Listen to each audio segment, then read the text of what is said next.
The Beach Boys. Round, round, get around, I get around, yeah, get around, woo, I get around, round, round, round, I get around, get around, round, round, I get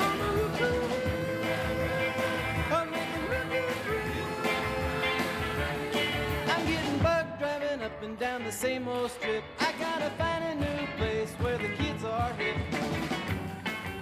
First era of the Beach Boys sound was came out pretty much crystallized. There's some amazing masterpieces. This is one of the beauties of the Beach Boys. Sometimes you're not really sure what instrument that was that you heard. If your music can relate to somebody on some sort of level, I think that's what makes it important. When you look at the amount of songs they've written as a group, it's enormous. That was the sound of I Get Around from 1964, the first ever US #1 hit by the Beach Boys. It certainly wouldn't be the last, but it will always enjoy a special place in the extraordinary saga of the Beach Boys. I Get Around is a great example of the essential sound of the Beach Boys. Bright, up-tempo, sun-drenched melodies, and those fantastic harmonies, which are the stylistic trademark of a band that has gone on to become an American legend. The Beach Boys are the ultimate sound of summer, and the track itself was taken from an album entitled All Summer Long, a name which perfectly captures the wistful atmosphere of the music. At the heart of the band were Brian, Dennis, and Carl, the three young sons of music plugger Murray Wilson. The Wilson brothers' nucleus was transformed into the Beach Boys by the addition of school friend Al Jardine and cousin of the Wilson brothers, Mike Love. Together, they formed the original Beach Boys lineup. The Beach Boys were always destined to be in music.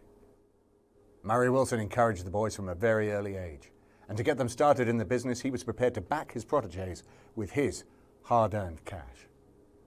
As soon as the group began to show real potential, Murray took on the job of managing the band.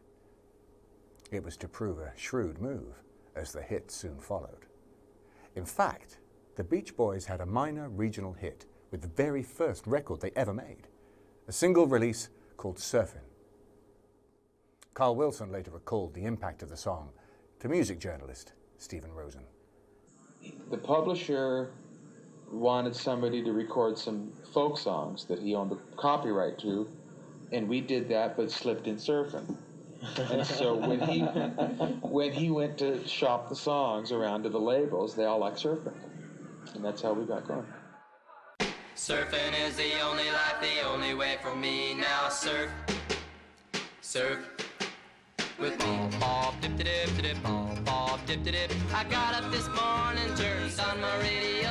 I was checking out the surfing scene to see if I would go. And when the DJ tells me that the surfing is fine, that's when I know my baby and I will have a good time. Go and surf, bob dip dip dip, surf, bob dip dip, surf, bob dip dip dip. I think they kind of had a tiger in a tank. They really didn't know what they had when they started out.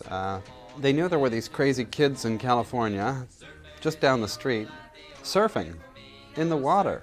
There was a culture, a subculture. It was a great way to meet girls. You know, all the teenagers were doing it. And Brian thought, yeah, this whole thing, if I can incorporate music with this whole sort of new fad, this thing of surfing, it'd be kind of a cool thing. We might sell a few records, meet a few girls, this whole idea. But I don't think they knew that they had at least one incredibly talented songwriter in their midst. Obviously, Brian. You hear the harmonies that the Beach Boys would develop and make their sound, but they're also using a percussive ba-ba-ba-da-ba-ba, you know, sort of effects that Jan and Dean and the sort of 50s rockers used to use, and that's a hangover really from that era. So obviously that's their influences coming into their early material. But essentially a song like Surfing is a very basic 12-bar blues sequence or a rock and roll sequence, but with this Jan and Dean percussive vocals put into it. Surfing sound at that point, there was a lot of instrumental bands that were taking a 50s instrumental sound with saxophone and all this and giving it the sort of the surf feel. But the Beach Boys were the first ones to incorporate vocals with the whole sort of feeling of surfing and talking about the whole new hobby or the whole new sort of teen phenomena of surfing. I don't think it really exhibits the classic Beach Boys sound, but it certainly shows that, like, if that was the first song you heard from the Beach Boys back then, you obviously could tell, okay, these guys are going to be a vocal harmony type of band. Brian was a big fan of some of the harmony groups, specifically the Four Freshmen, and he kind of brought that to more of a rock and roll, West Coast feel, incorporated obviously the surfing of the title, and yeah, I think it came out fully formed as a Beach Boys song. Thank you very much. Right now we'd like to show you how the Beach Boys go about making a record. We start with Denny Wilson on the drums.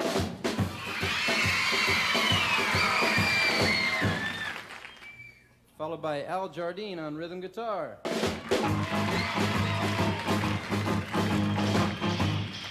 Helped out by Carl lead guitar Wilson.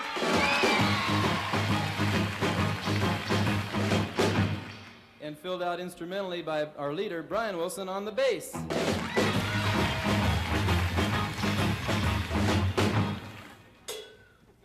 When we're ready to sing, we step up the microphones and it comes out something like this.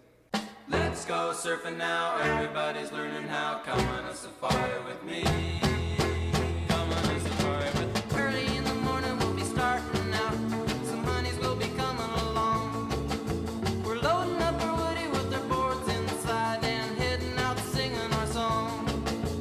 Come on baby, wait and see, yes, I'm gonna take you surfing with me. I think Surfin' Safari primarily just shows a little bit more of a complex arranging with the harmonies and stuff.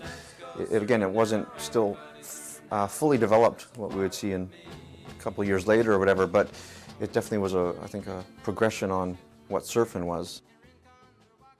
It's basically a 50s and what's called a 12-bar blues song, but they would do what we call in musical terms a turnaround by putting in an extra chord in the sequence. And that was them basically being able to say, well, we're a little bit more musically experimental, we're going off in a different direction. So it's one of the first songs that starts to take it away from, one track after another sounding much the same. There's a little twist in it, and this is the first time you start to hear this.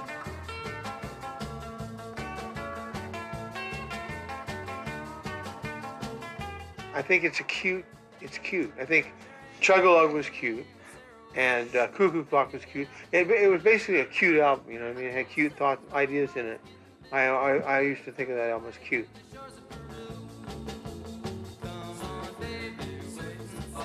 And in this case, they also use the use of dynamics by using stabs.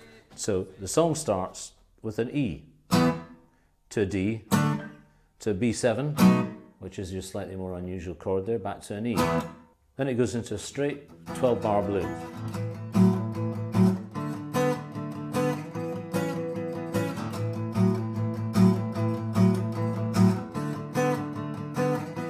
Then during the second part of the verse and the bridge, it stays on the A major for a lot longer. So it moves away from the 12-bar sequence once you've got into the song, and this is the major difference.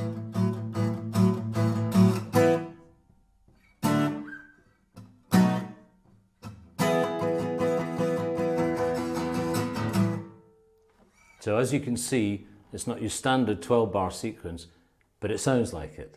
So there's the fundamental difference between the two. If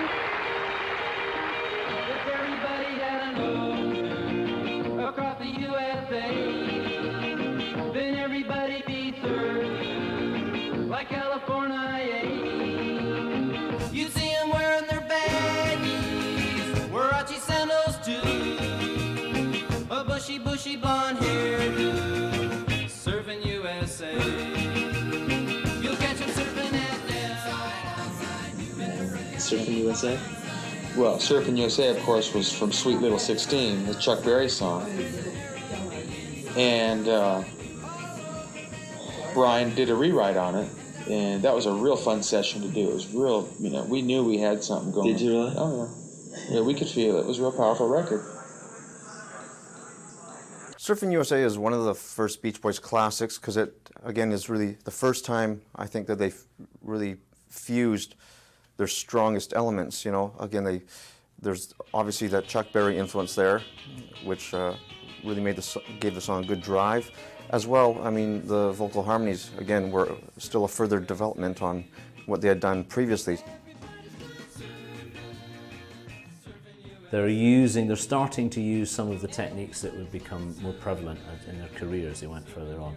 But at this point, it's still pretty much 50s rock and roll, but just there's a lot more harmonies going on, you know, and the use of counterpoint in the vocals is interesting.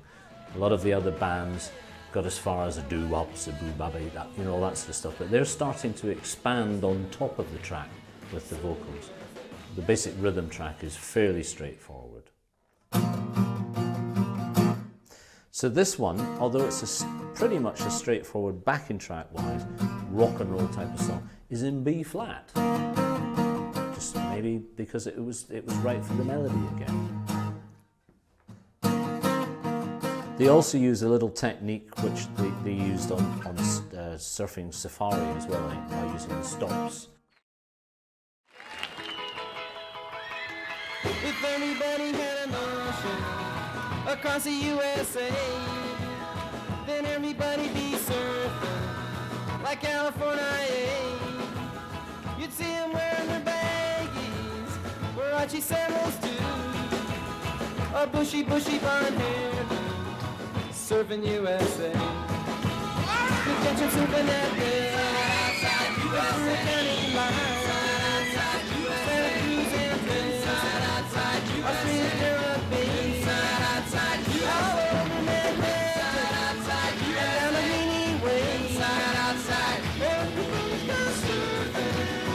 Surfin U.S.A. It mentioned all these different geographical areas in the U.S., so kids that, you know, lived in Wyoming or in Detroit or in New York or, you know, in Vermont could all of a sudden go, wow, this thing in California, the surfing thing, you know, it's happening, you know, and it had a great beat to it, of course, had a real Chuck Berry kind of beat to the song.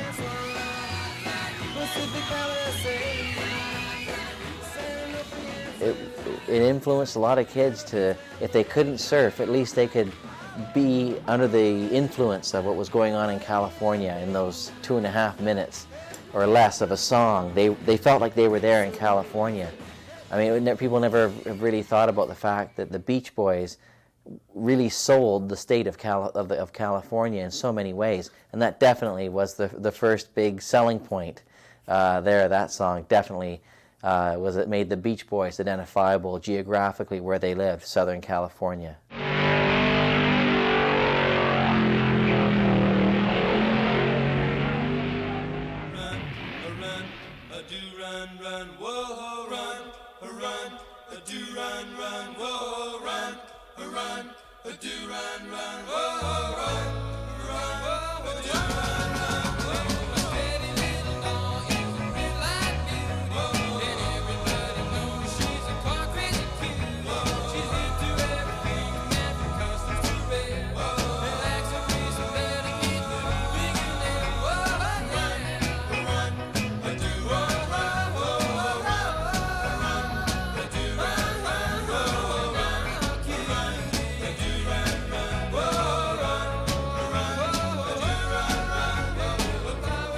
At the center of the Beach Boys' sound lay the genius of Brian Wilson.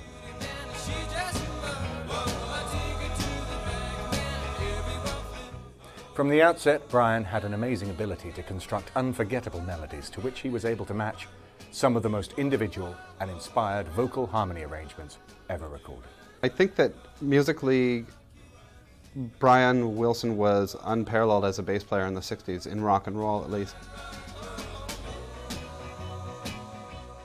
Brian, you listen to some of those songs and you just say, how did you write that? You could tell that he wrote vocal harmonies, that was his stock in trade, and he used the melodies of the harmonies and transposed them into the rhythm of the bass. It's a pretty amazing thing what he did. It's so simple, but it's so perfect. I don't think that Brian Wilson is necessarily the genius that he's always portrayed. I think he is quite a brilliant songwriter, and I think he's sort of a kind of a tragic, brilliant songwriter. You know, it's really a shame that he kind of got so messed up with a lot of, with drugs, and you know, obviously had a lot of personal issues he had to deal with. I think that really kind of sidetracked his creativity.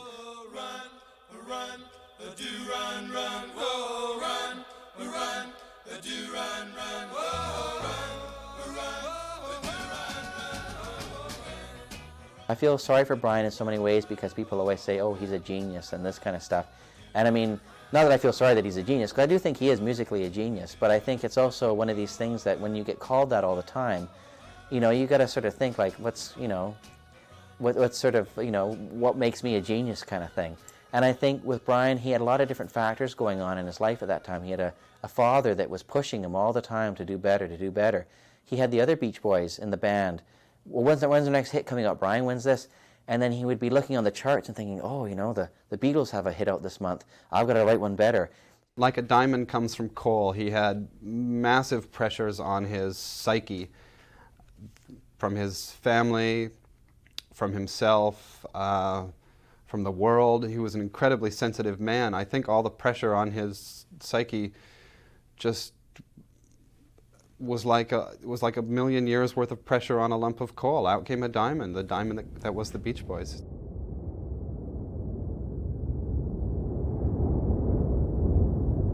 It is Brian who is always heralded as the musical genius of the group, quite rightly so, as he co-wrote and produced most of their most famous material.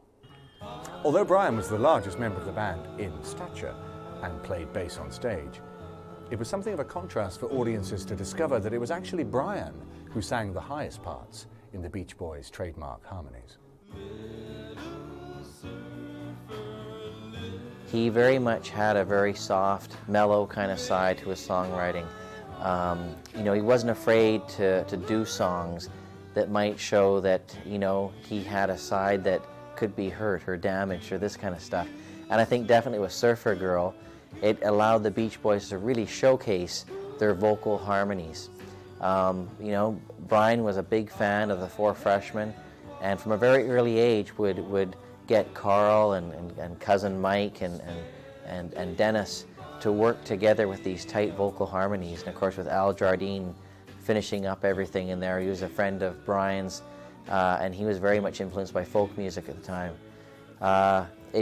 Another great song. It showed the Beach Boys could definitely rock out, talk about surfing or about cars, but yet here was a song here, very much a very soulful ballad by them. I think it's a neat song, and they played it all throughout their career, from 1963 right up to present, you know, right up to the late 90s.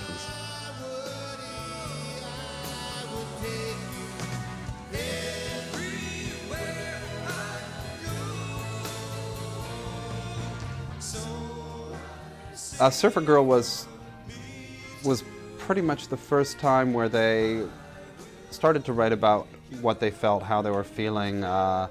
Young, forlorn teenage boys looking at those beautiful surfer girls that lined Venice Beach or Zuma Beach. So again, it is one of the more biographical, or the beginning of their biographical songs. I think it's really pretty much where they really began as songwriters. They've always been kind of a schizoid band. They've got this one beautiful, mournful, introspective side and this other side that makes, admittedly, really fun party anthems.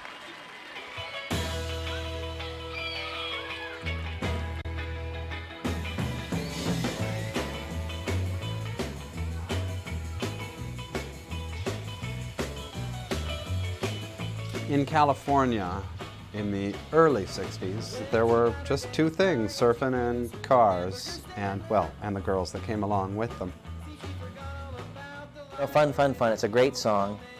You know, it's got a neat little lyric, you know, about some girl who's like telling a fib to her parents because she's going to be driving around in this car, not going to the library.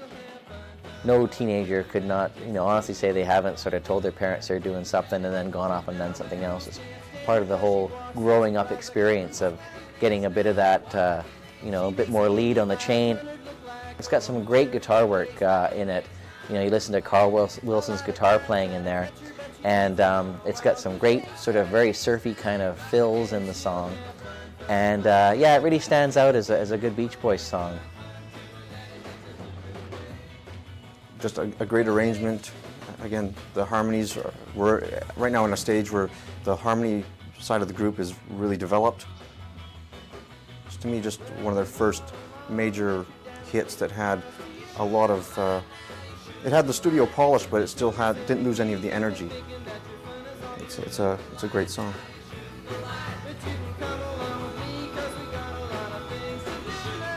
It is classic, stone cold classic.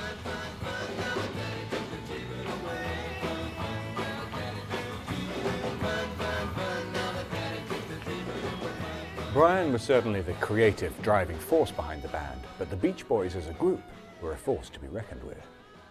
Carl Wilson played guitar as well as bass and also handled vocal duties. He was probably the finest and purest lead singer in the band. It was Carl who sang lead on huge hits like Good Vibrations and Darling. Many years later, he went on to explain the differences between working with the Beach Boys and producing his own solo work. Maybe that's why the band was able to stay together so long, too. Yeah. Well, yeah, it has something to do with it. We all balance each other out. The great thing about the project that I'm doing now is that with the Beach Boys, my role has always been to lay back, way back, you know, and kind of be in service to the whole thing, which is appropriate in that setting. And in this one, I had to really assert myself and kind of really put myself on the line. And it's, you know, I'm getting a lot of practice, getting to sing a lot and play and write and practice. As well as playing drums to an excellent standard, Dennis Wilson was also an accomplished lead singer. Despite this, he only sang the lead on relatively few Beach Boy recordings. Long-term member Mike Love handled the lead vocals on most of their earliest hit singles and was a gifted writer working frequently in partnership with Brian Wilson. It was Mike and Brian together who were responsible for the band's greatest hits, from Good Vibrations to California Girls. The fifth member of the original band was Al Jardine. He left the band briefly in 1962, but he was back in the fold by the time of the first US #1 and has been there ever since. Al was also a highly capable vocalist who occasionally took the lead, most noticeably on Help Me Rhonda.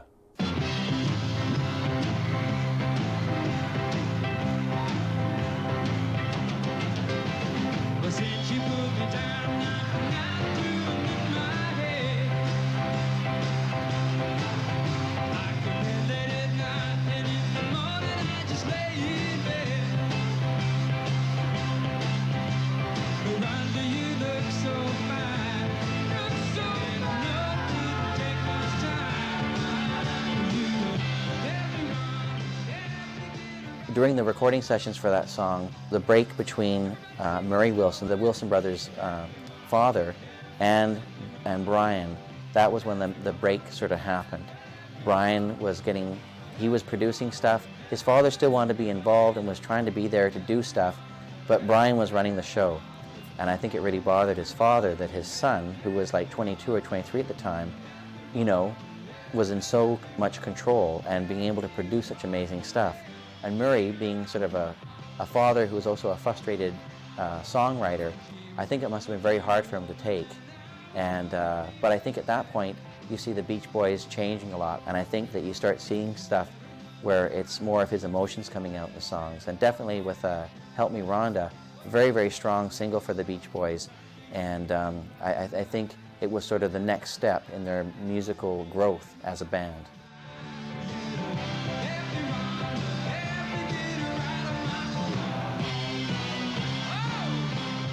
One thing that the Beach Boys, of course, brought to the world of popular music is a sound.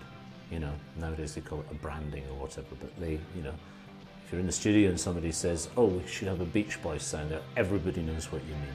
So this is one of those songs once again, has two different sort of styles in it.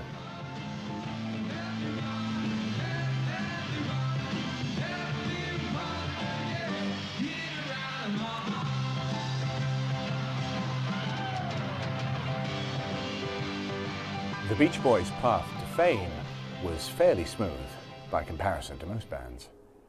After a few minor hits, the band was signed to Capitol Records. With the backing of a major label, the Beach Boys enjoyed a smooth climb to top-selling status. Throughout 1962 to 1964, the band worked enormously hard, playing hundreds of concerts and doing TV promotional slots wherever they were required. One fly in the ointment was Brian Wilson's lack of enthusiasm for life on the road. Brian detested touring and was only really interested in what he could achieve in the studio. Small wonder for a man with the vision to create timeless pop classics such as California Girls. California Girls is, I'm not sure if it's the ultimate Beach Boys song, but it certainly has one of the ultimate sort of beach, West Coast themes for guys, certainly, I think. And also musically, it's got the great sort of intro to it. It's almost kind of classical.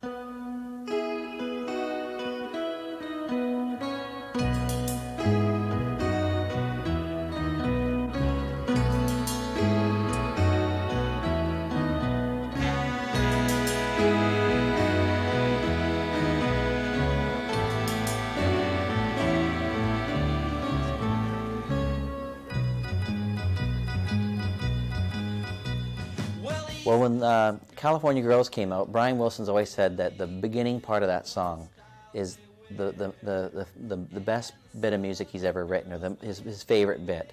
He played a 12-string, and instead of going from an amplifier into the studio, in the booth, he went direct. The engineer plugged his guitar into the console, and that's what got us that certain sound, Yeah, it was really quite an amazing introduction. The first thing that is really interesting about this is, although this little figure is actually in B,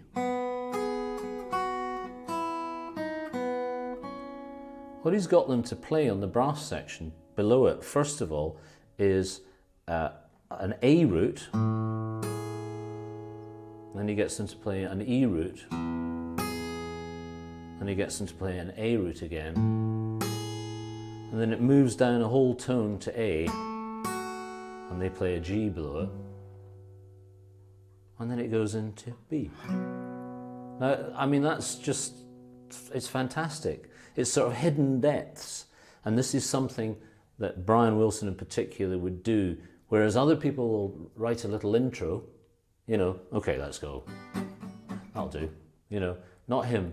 This would be a little, motif and beautiful little piece in itself, and sometimes in different keys from the actual start of the song. It was quite exceptional. So a really fantastic little piece of music. And then it goes to a B major, the song starts, and then it does something that for this period, which is quite unusual as well, it goes to F sharp minor with a B root, which is really sort of jazz, to a straight E major, to an F sharp 7, which is quite standard for this period. So in the first sort of 15 to 16 bars of this piece of music, you've got really exceptional little things going on. Then the song starts and you've got all these fantastic harmonies on top of it. Just a wonderful piece of music. The thing that makes Beach Boys music so special is that it really has an emotional attachment to for a lot of people.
With such a huge talent for the studio at their disposal, The band were eager to retain Brian's skills, and in 1963 it was agreed to a hiatus, during which Brian Wilson quit life on the road in order to allow him the time and the freedom to do what he did best, crafting timeless songs, such as the brilliant Wendy.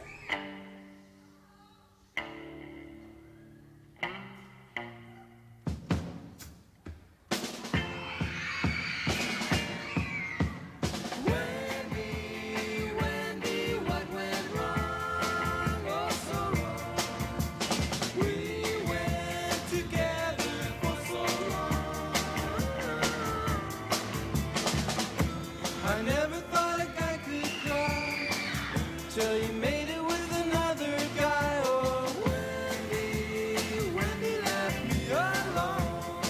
Hurt so bad. Wendy was taken from the All Summer Long album, produced by Brian Wilson and released in the US on July the 13th, 1964. The UK had to wait almost a year to see the same release, and the album didn't finally appear in Britain until June 1965. His future looks awful dim. Oh, Wendy left me alone.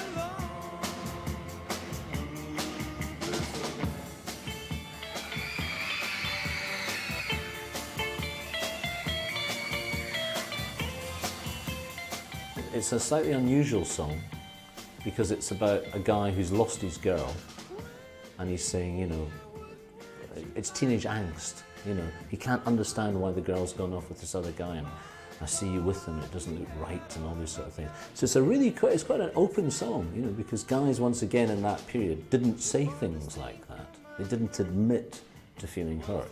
They were strong and silent. They didn't cry.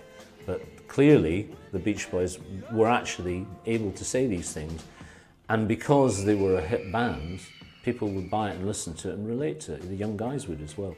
Yeah, Wendy is a classic. There's something about summertime, and I can play that song every year, and it just sounds as fresh and as good. Also on the album was the brilliant I Get Around, another masterpiece, which was written by Brian Wilson and Mike Love again. It was this pair who also shared the lead vocals. I get around, yeah, get around.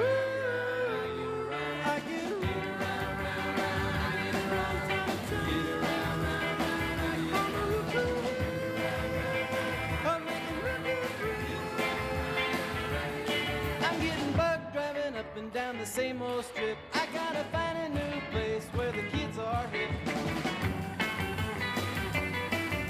My buddies and me are getting real well known. Yeah, the bad guys know us and they leave us alone.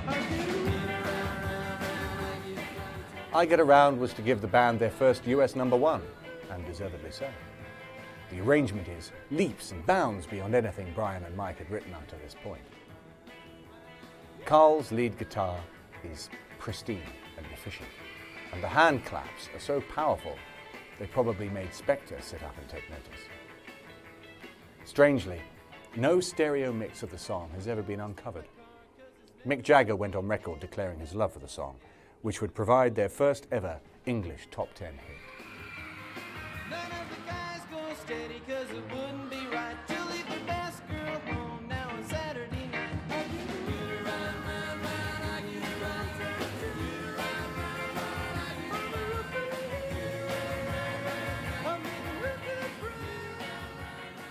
I think by 1964, the Beach Boys were definitely at the top of their heap. They were one of Capitol Records' best-selling artists for rock and roll bands, and they were touring quite a bit. They had toured throughout Europe, down in through Australia. But 1964 was a difficult year for the Beach Boys because they had to contend with this new phenomenon called Beatlemania, and of course all these different British bands coming out. And what it did was it drove Brian, when he started listening to the Beatles albums, he thought, I've got to write better songs, you know, I've got to work harder at my craft. Became very much, he really liked the Beatles' music and really appreciated who they were, but he also realized that if we're going to stay a relevant band, we're going to have to develop even more. And I think when you look at the stylings of I Get Around and how that song developed, it was definitely in that era when when Brian and Mike, as songwriters, were definitely having to work harder because they knew they were going to be battling to survive as a band against someone as powerful as the Beatles.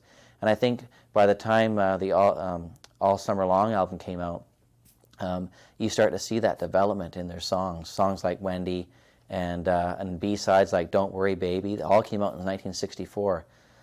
Very complex songs. At that point, Brian was also working with studio musicians. The Beach Boys were touring so much, he dropped out of touring to work basically on the arrangements for their songs.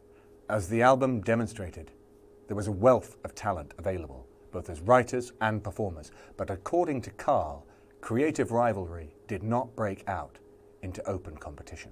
I never pushed my songs on the guys. I wasn't like, okay, I've got 6 songs and I want 2 out of the album. It wasn't like, it wasn't like songwriting derby. Yeah. We always would defer to Brian. We'd always say, well, okay, but do you think if it's sort of, you get a sense if he's really empty, if that's really all he wants to say. The trick is to not push him and say, look, you got to have another, tune or something, but you just try to get a sense of how he's doing on that. And of course, it's a lot of verbalizing, stuff too, as well as just sensing it out. Carl obviously knew how important it was to treat his brother with kid gloves. Unfortunately, a breakdown was imminent. On December the 23rd, at the start of a 2-week US tour, the mentally fragile Wilson started screaming and sobbing while aboard a plane en route to Houston. It was the beginning of a full nervous breakdown, and it signaled the end of the original lineup as a live unit.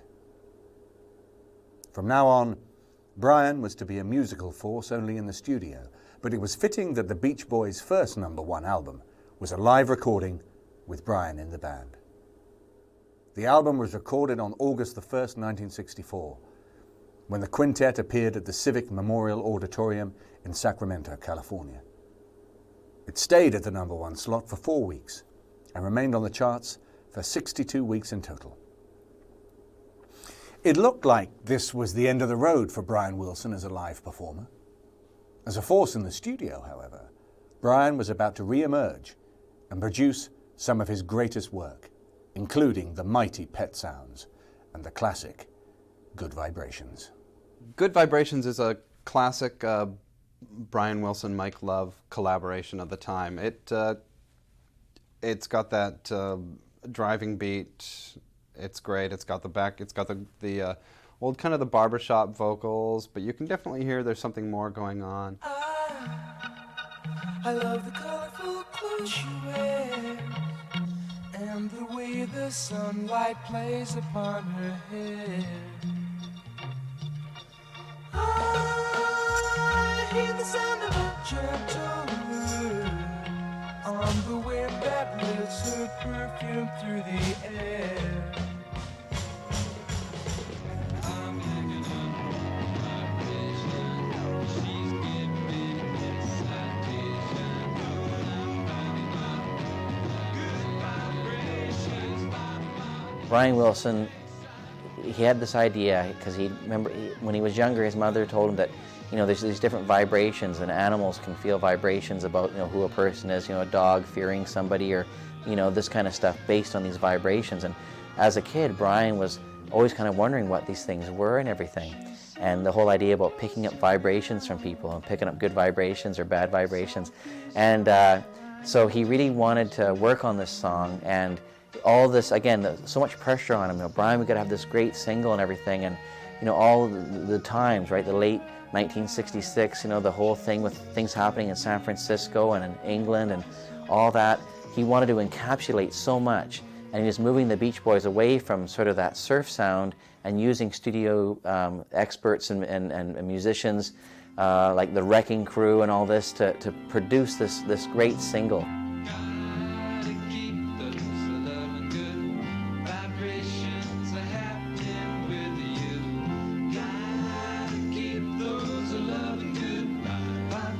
It was quite a long production. It took them quite a number of months, and I think 5 or 6 studios at least of trying to get the single together.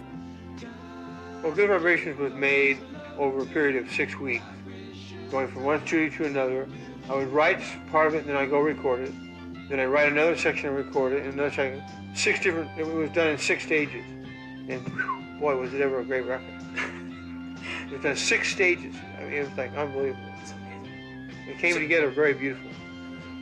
So did you specifically go to different studios to try to capture different textures on each studio, or was it? Yeah.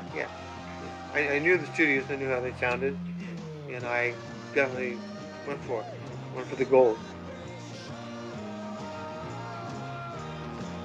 I think Good Vibrations, I mean, it was at that point the most money ever spent on a single.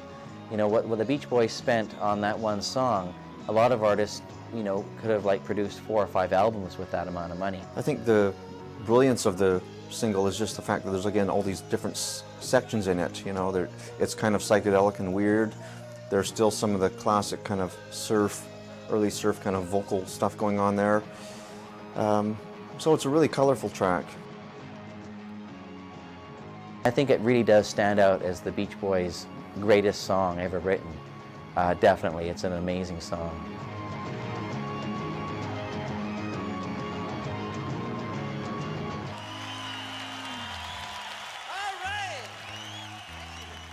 Good Vibrations was recorded over a long period during one of the most famous and influential episodes in the Beach Boys story.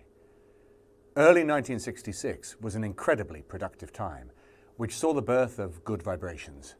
But the Beach Boys were working on Pet Sounds, which would become justifiably recognized as one of the true masterpieces of popular music. Pet Sounds is, by all means, a classic, possibly one of the greatest albums of all time.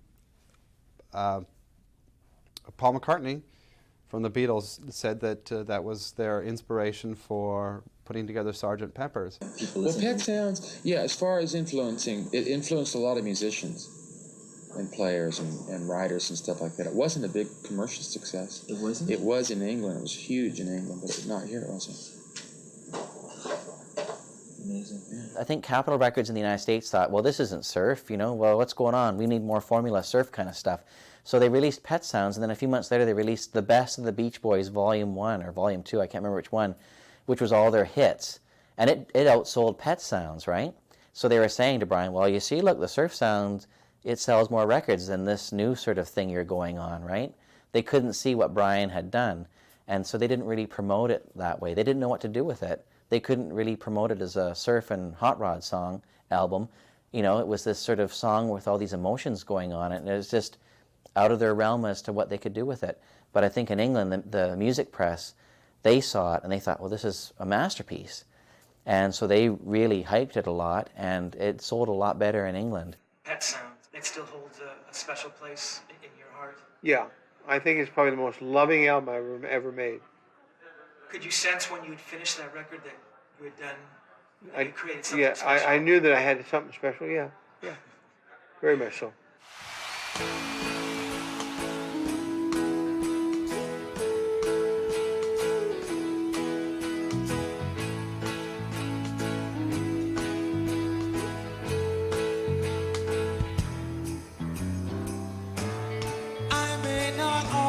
Love you, but long as there are stars above you, you'll never need to doubt it. I'll make you so sure about it. God only knows what I'd be without you. God Only Knows shows the Beach Boys at their best as far as a softer song goes, I think. A real highlight of that song is the fact that it's Carl Wilson on lead vocals, and it really is, this is sort of the period of the Beach Boys where you can start to see that although Brian was still in control, you know, with the production and the arranging, you start to see individual members of the Beach Boys coming out a little bit stronger into their own, and you know, this is great. I don't think before that song people really realized how powerful Carl Wilson's voice was. It's a great track.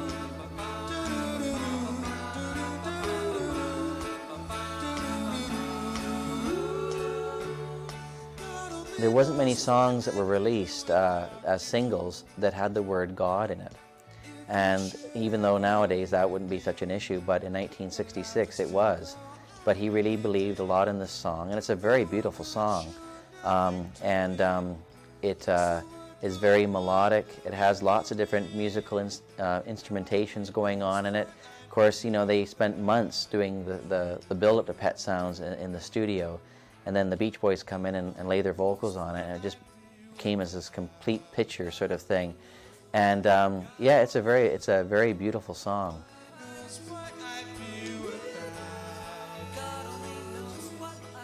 God Only Knows is, it's a beautiful, beautiful song. It's Brian wondering if he's ever really going to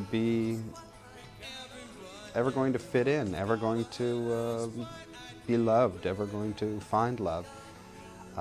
All these questions that he's still asking, and whether he still will fit in, who knows? Thank you very much. Well, hopefully it's holy water. Thank you. The Beach Boys song, Wouldn't It Be Nice, is definitely one of the greatest Beach Boys songs. And the Pet Sounds album is one of my favourite albums. Musically, for me, it's really interesting because it's got three independent parts, really, that make up the whole song. The first section, it starts in what's called 8VA, which is an octave above where you would normally play it. And that goes into the song. Now, as you can see, apart from anything else, there's a huge jump on the instrument from the very top of the instrument right to the bottom of the instrument. So that's your first section, that's section 1. And section 2 is the basic song.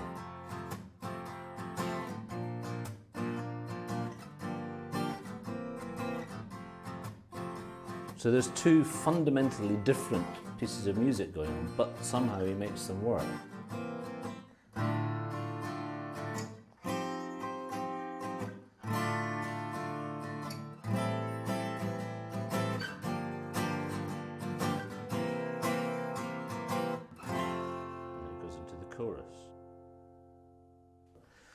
And then there's a third section, which is extraordinary.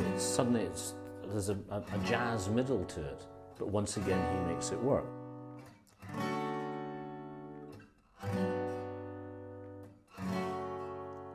He's modulated, he's moved to a different key, and then he's gone back to the original key. Sort of taking risks in a sense. Lots of bands of that era would never dare to do such a thing because it was too weird and they couldn't make it work musically. But the Beach Boys, with Brian at the helm, certainly made it work musically. You know, it seems the more we talk about it only makes it worse to live. Wouldn't It Be Nice is certainly one of the greatest Beach Boys songs of all time. It's got a really interesting production. You know, again, speaking as a drummer, the drums are incredibly sparse on it, but very powerful. They've got a really very effective way of being performed on that song. And Pet Sounds is certainly one of the strongest Beach Boys albums. It's certainly one of the most consistent albums that they did as far as the number of outstanding tracks that are on it. Every time I get the inspiration to go change things around. Just the harmonies are great, the arrangements are amazing. It was like nothing that was written before and written now, but each song on that record, particularly I Just Wasn't Made for This Time, are just classics. Couldn't be written by anyone else, couldn't be sung by anyone else. And that bass playing, I tell you, couldn't be played by anyone else.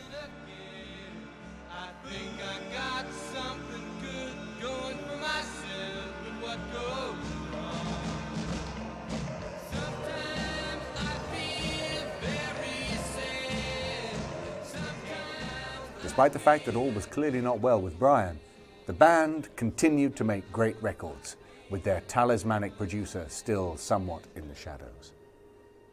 One such fine record was Surf's Up. Surf's Up was followed by the album Holland, released in January 1973.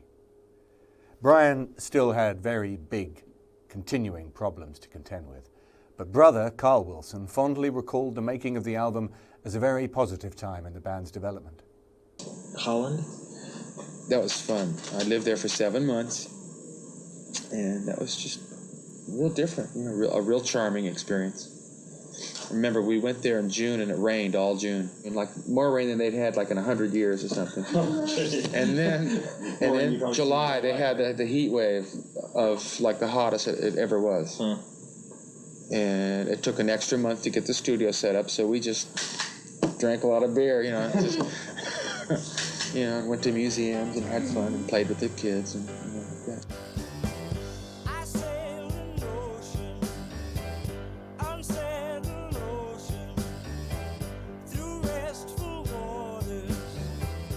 Beach Boys music definitely stands the test of time. Some albums better than others, but I think if you look back at, you know, they did like 20 albums for Capitol within 7 years. So that's pretty impressive. I mean, they can be forgiven for 1 or 2 mediocre albums. You know, I mean, very few bands I think could produce 20 albums of any kind within 7 years. You know, especially not at the rate that the Beach Boys were doing it. There are so many. That's the great thing about the Beach Boys. And interestingly enough, when you look at the amount of songs they've written as a group, it's enormous.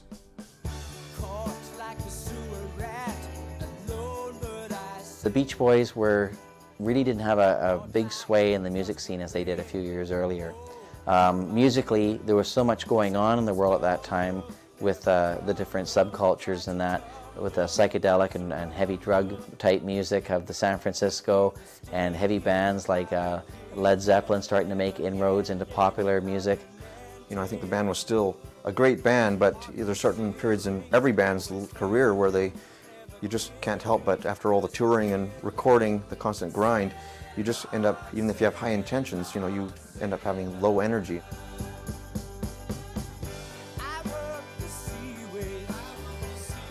In the early days, they were having to make maybe 20 tracks on an album, sometimes 23 tracks on an album. And they were making 2, sometimes 3 albums a year, and touring. So the output was phenomenal. But not only was the output phenomenal, the standard, the quality was phenomenal. And that's what certainly sets them apart from the other groups of that era. That's probably why they've survived so long as well, because there was an inherent, really, really powerful musical chemistry at work.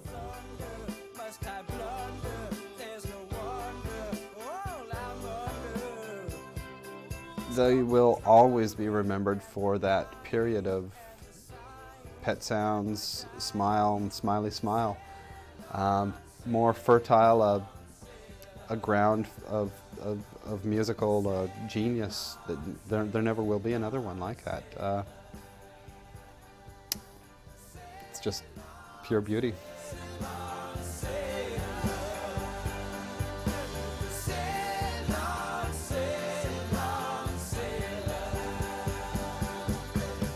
Despite the fact that the albums were being critically well received, the band appeared to have passed its commercial peak.